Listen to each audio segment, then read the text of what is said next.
Hello everyone. Today we are going to study the chapter of class 10, Nelson Mandela, A Long Walk to Freedom.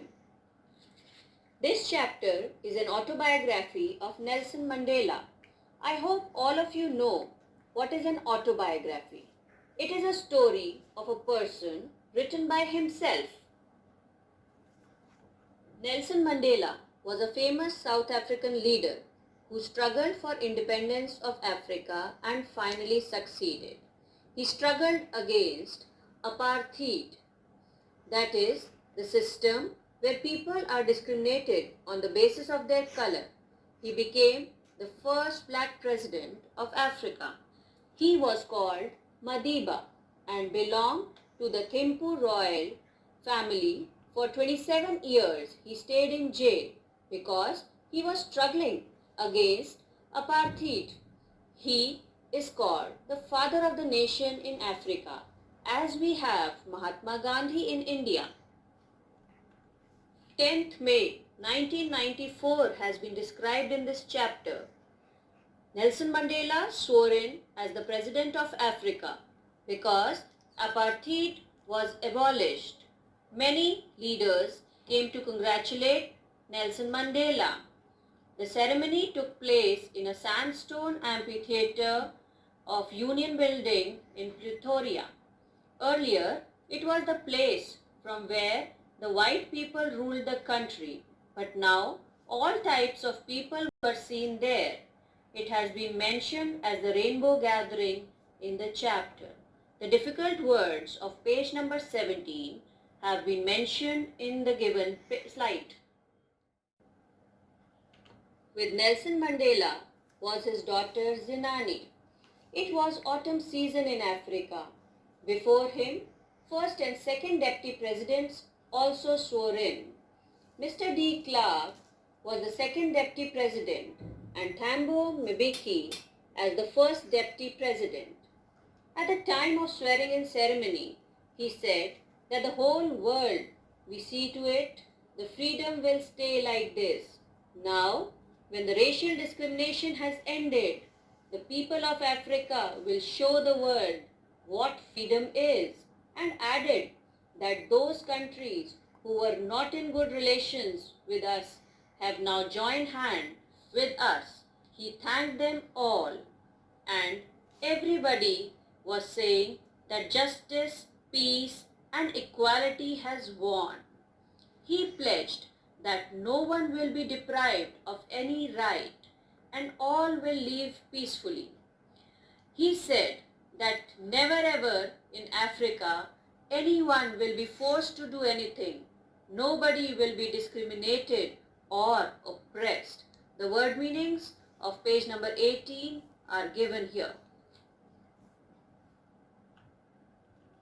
After that, there was a grand show in the air to salute the freedom of the country. They were surprised to see the accuracy of the presentation. It showed their loyalty to the new freely elected government. They all promised their loyalty few hours before the ceremony. These heads of military would have arrested Mandela a few years back because he agitated against the government. Then Impala jets were moving in the zigzag pattern and were leaving a smoke of new African flag colors. The two national anthems of the country were sung, both white and black.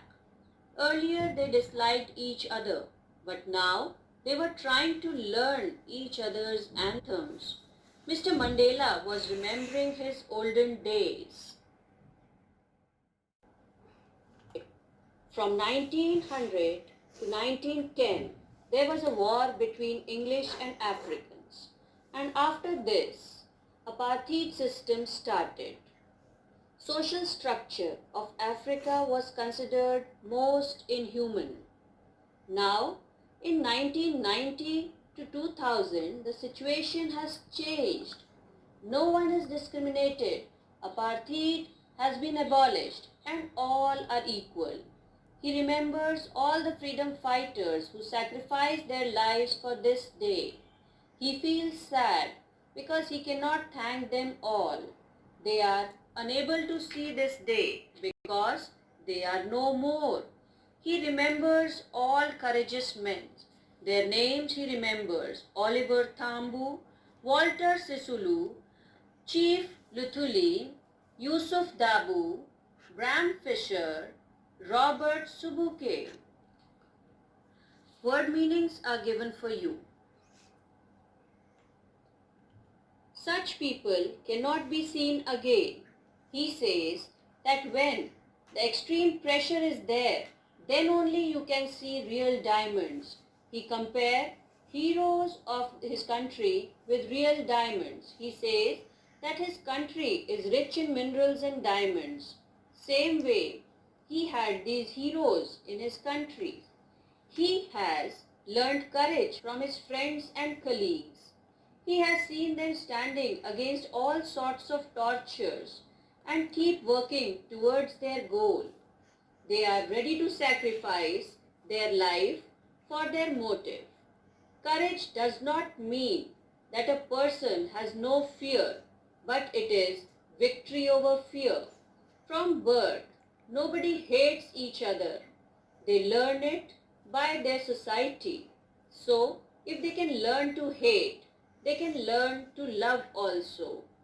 Even when he was in prison with his friends, he was bearing the toughest times. He could see humanity in one of the guards. With this, he got assured that humanity still exists in the world, and this thing kept him going. Every person has two types of duties, one towards the family and other towards the society. Everyone tries to fulfill it according to their habits and ability. But in South Africa, it was not possible. If a person was not a white, he was punished and not allowed to live a normal life. They had no rights and could not join politics to serve the nation. Same way, Nelson Mandela was also not allowed to serve his family or the society. That was the reason why he was in jail for 27 years. He says that he was free when he was born. He did not know as a child that he was not free because he was allowed to run around in the fields. He used to roast grains and eat. He used to ride on the moving bulls and used to swim in the streams. Till the time he was under the supervision of his parents and the tribes, he felt free. But when he grew up, he realized that he had no freedom and he started craving for hunger. As a young boy, he wanted to move around freely at night, study what he wished, and wanted to go wherever he wanted. But these were small things. When he grew up in Johannesburg, he wanted to have a family, earn for his own, but he realized it was not he, but all the blacks around him, that these restrictions were there. He joined African National Congress and fought for the freedom of his own people. All this changed his life completely. He just wanted himself and his people to be free. For all this, he sacrificed everything and was also labeled as criminal.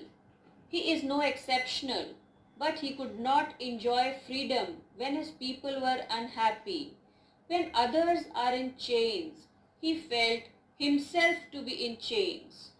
Both the person who is not free and the person who has oppressed him, both need to be liberated, because the other one is also suffering from hatred and prejudice.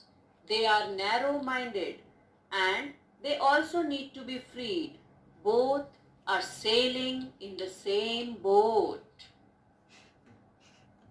I hope you have come to know what Nelson Mandela felt and what was the situation of Africa. You might have understood the chapter. So, there's a small quiz for you in the description box. Do try it out. And thank you for watching. Don't forget to like and subscribe.